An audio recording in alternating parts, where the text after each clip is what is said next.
Tutorial plumbing.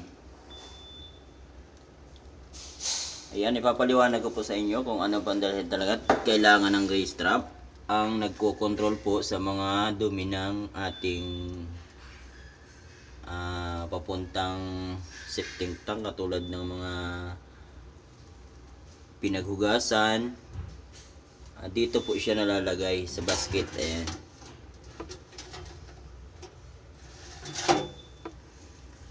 Tapos ito po, para hindi po siya makalusot, kailangan po may screen.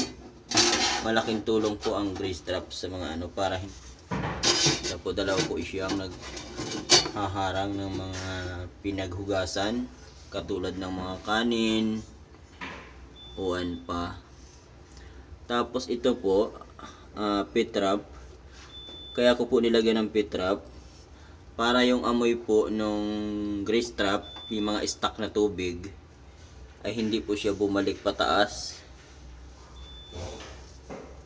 para hindi po maamoy na gumagamit ng lababo. At kaya po merong ganito, kung sakali po na magbara ang mga sibo, ay meron po kayong pagsusugdutan. Ayan, tatanggalin lang po ang cap.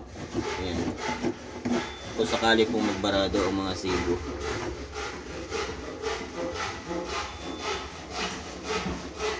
Napakalaking tulong po ng grease trap. Ayan po. Tara po, testingin natin. Ayan po, testingin natin yung ating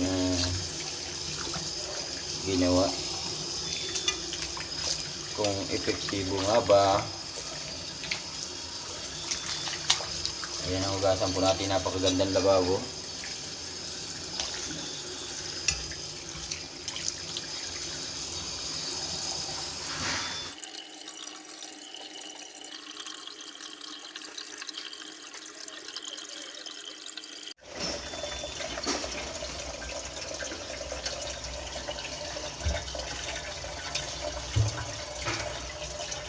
Ayan, ganito po ang purpose niyan.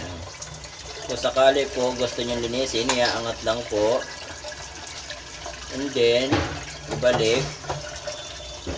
Gusto nyo nang linisin para hindi siya yan po yung basket na sumasalo ng mga pinaghugasan natin.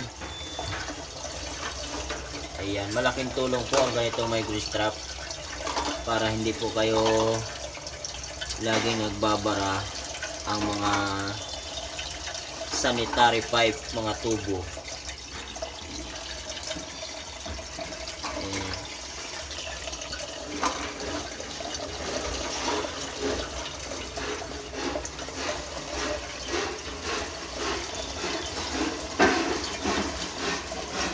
Kailangan po natin ay kubiran.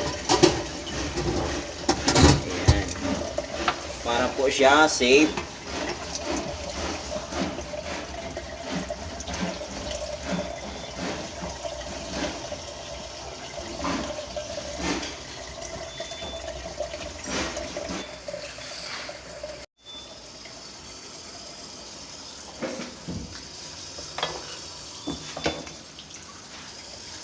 Ayan, at kung bago lang po kayo sa aking channel, ay huwag pong kalilimutan